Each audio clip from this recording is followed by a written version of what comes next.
Welcome to the Deep Dive. For all of you gearing up for your UPSC exams, well, you've landed in the right place. That's right. This is our focused look at current affairs from May 9th, 2025, part one of today's exploration. And you might find some topics familiar. Which is good. Great for revision. Exactly. Today we're digging into developments across ecology, defense, IR, archaeology, sci-tech, even tribal communities. Yeah. All really relevant for prelims. Right. And our goal is to pull out the essential insights, help you stay well-informed without getting overwhelmed. Let's do it. Okay, let's start with something from the natural world. Quite captivating, actually. Tourists spotting a snow leopard in Speedy Valley. Ah, yes. Always amazing to hear about sightings. It really is a reminder of the incredible biodiversity we have. It is.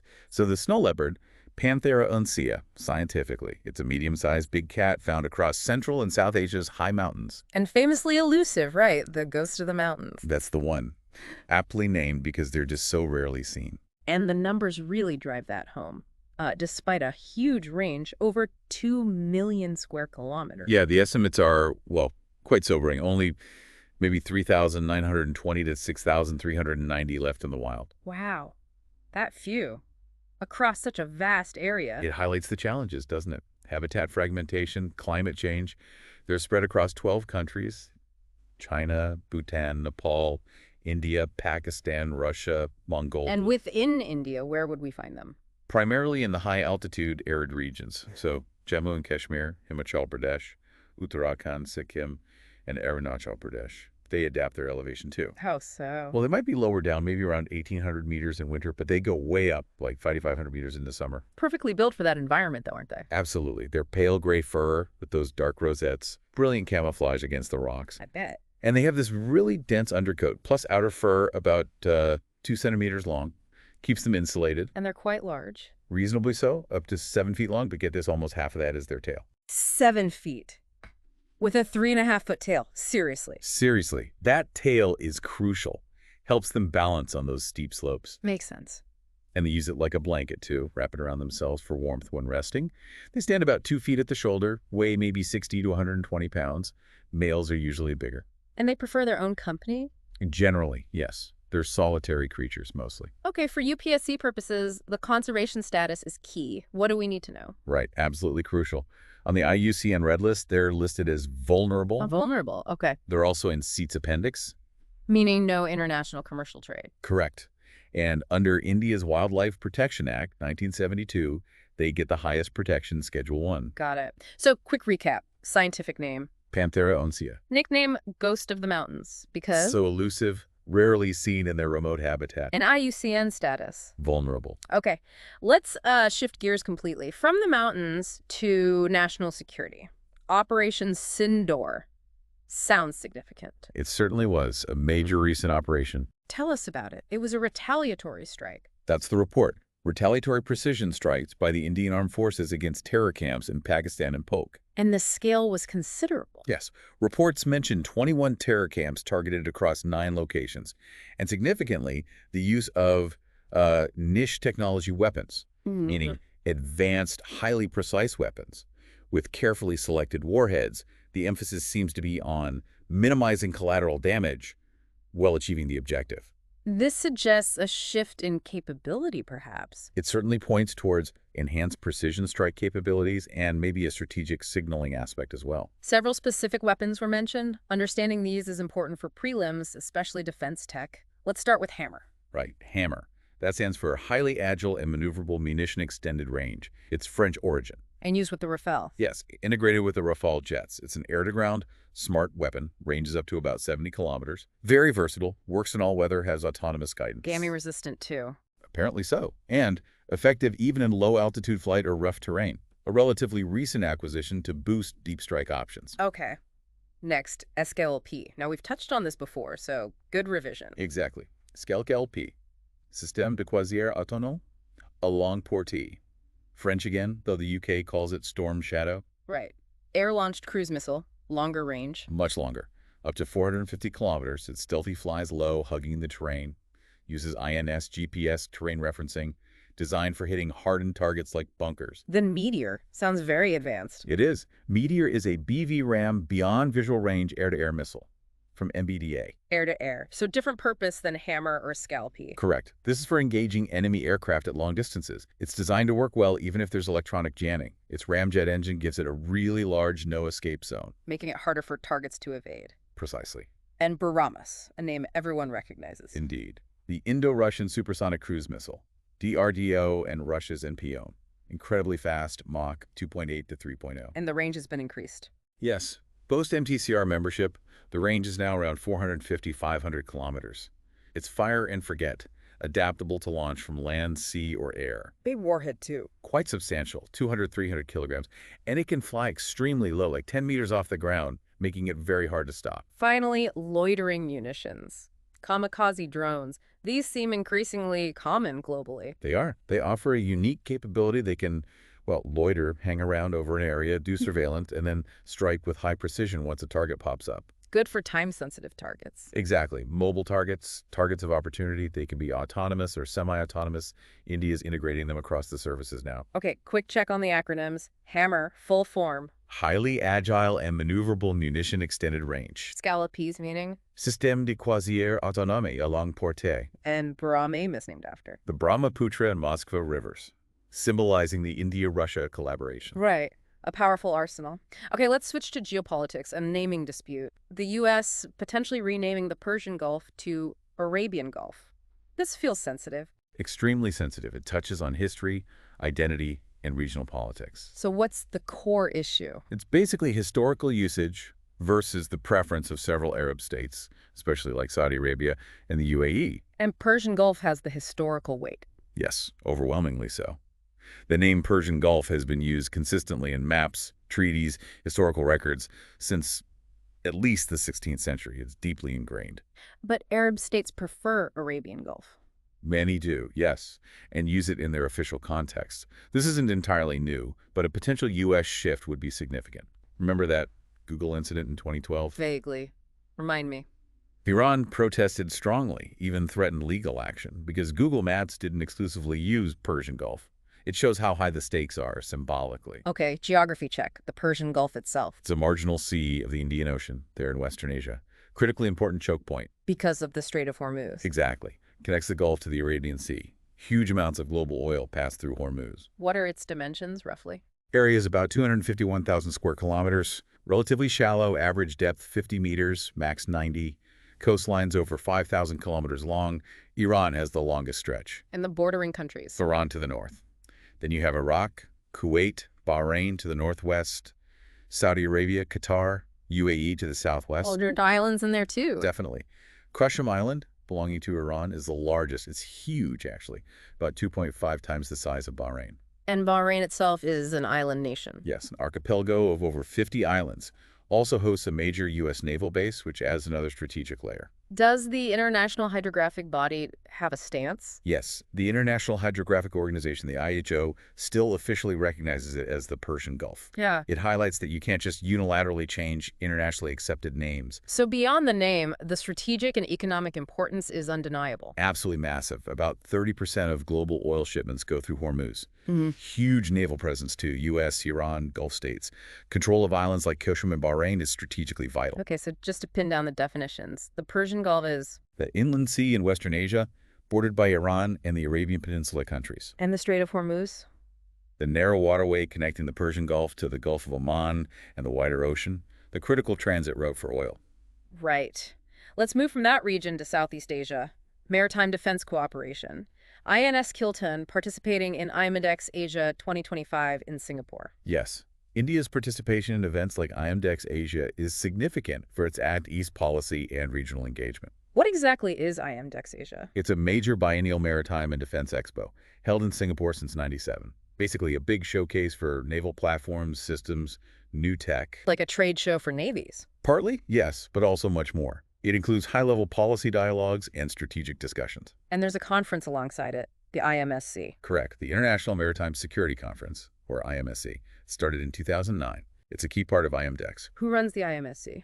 It's jointly organized by the Republic of Singapore Navy, the RSN, and the S. Rajaratnam School of International Studies, RSI. And its focus? Bringing together Navy chiefs, Coast Guard heads, policymakers, academics, basically all the stakeholders.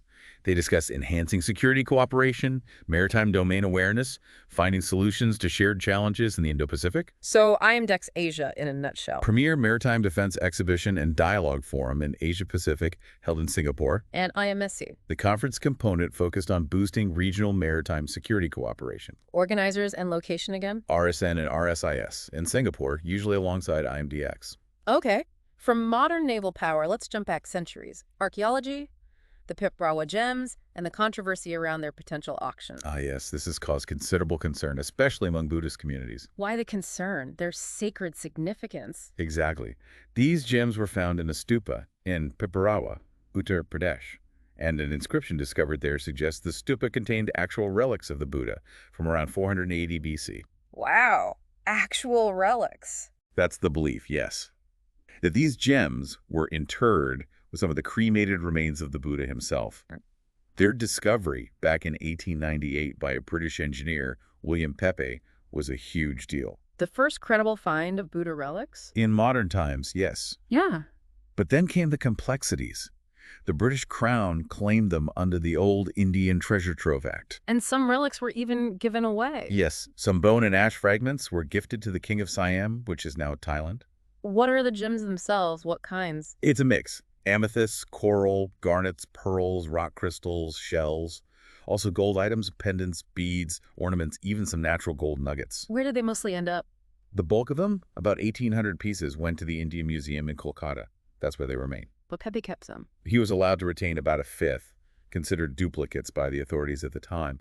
And it's the potential sale of these privately held gems that's causing the current concern. Okay, quick facts. Discovery location? Piprahwa, Uttar Pradesh. Excavator's name. William Claxton Pepe. And primary current location of most gems? The Indian Museum, Kolkata. Right. Now let's shift to geology and natural hazards. Anak, Krakatau, volcano. News about unseen movements preceding its collapse. That sounds ominous. It is quite significant scientifically. New analysis using satellite radar shows that the deadly 2018 flank collapse. The one that caused the tsunami. That's the one. It was apparently preceded by years of slow, subtle ground movement that wasn't noticed at the time. So, Anak Krakatau, child of Krakatau. Yes, it's a stratovolcano in the Sunda Strait between Java and Sumatra in Indonesia, right in the Ring of Fire. And it grew out of the sea after the massive 1883 Krakatoa eruption. Exactly. Emerged in 1927. It's grown steadily since then through frequent, relatively small eruptions, what we call strombolian eruptions. It sits over multiple magma chambers. So it's been active fairly consistently. Oh, yes. At least 9 eruptive episodes since 1963, though most were relatively short-lived. But the 2018 event was different. Catastrophic. Tragically different. The eruption led to that southwestern flank collapsing into the sea.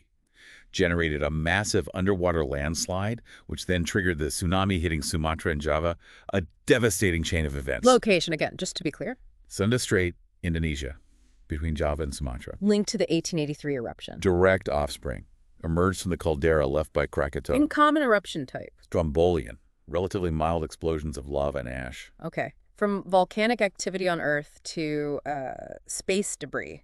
Cosmos 482, a Soviet relic potentially re-entered. Yes, quite a story. Launched way back on March 31st, 1972. Over 50 years ago. Indeed. And it's expected to re-enter around May 10th, 2025, after 5 decades orbiting Earth. What was it originally? It was a Soviet Venus lander probe, part of their Venera program. Meant to land on Venus. That was the plan.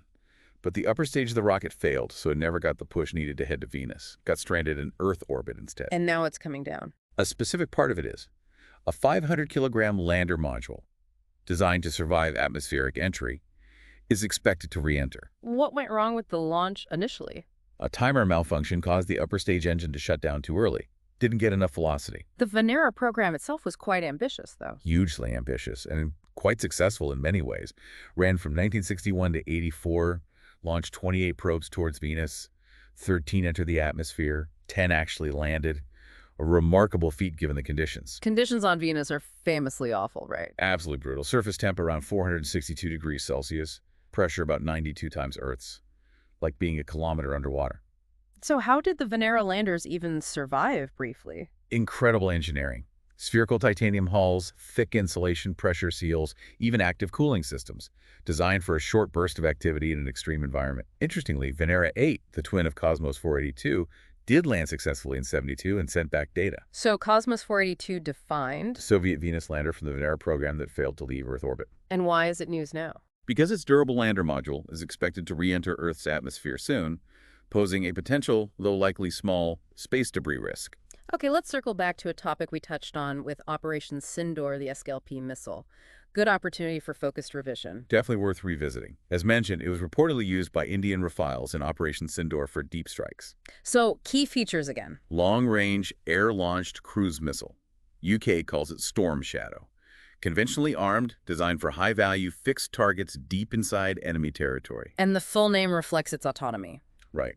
Système de Croisière Autonome, a long-range autonomous cruise missile, joint UK-France development. Yeah. Used by quite a few air forces now. Egypt, India, Italy, Greece, Saudi, Qatar, UAE. That's right. Let's quickly run through the specs again. Range. Around 500 kilometers. Weight and warhead. Weighs about 1,300 kilograms, carries a 450-kilogram warhead, good for bunker busting. It's seed. About 5 meters long, 3-meter wingspan, subsonic around Mach 0.8, flies very low. And guidance. Terrain following, GPSIS, plus infrared homing for that final accuracy, helps minimize collateral damage. Stealthy design, all-weather capable. Launched from the Rafale, in India's case. Yes, a key capability for the Rafale platform. Okay, recap. SCALP is A long-range, air-launched cruise missile for deep strikes. developed by UK and France. approximate range. About 500 kilometers. Great revision.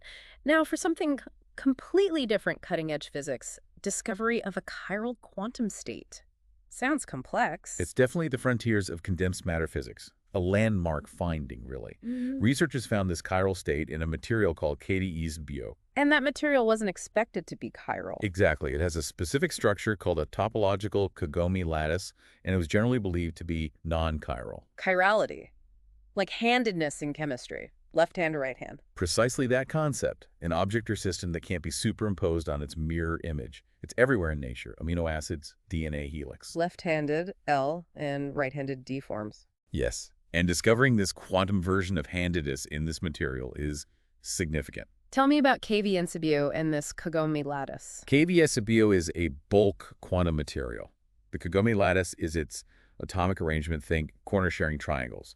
It looks like a traditional Japanese woven basket pattern, hence the name. And that pattern is special in physics. Yes, Kagome lattices are known for potentially hosting exotic quantum effects because of their geometry. How did they actually detect this chirality? They used a technique called scanning photocurrent microscopy, SPCM. It measures very subtle electrical currents generated by light. Different from regular microscopy. Very different. It detects nonlinear electromagnetic responses, and they found the photocurrent had a specific handedness.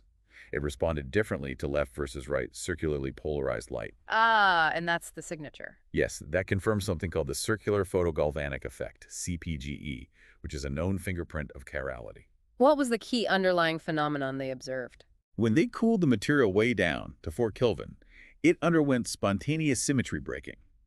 Specifically, a charged density wave, or CDW, formed. A wave of electron density. Sort of, yes.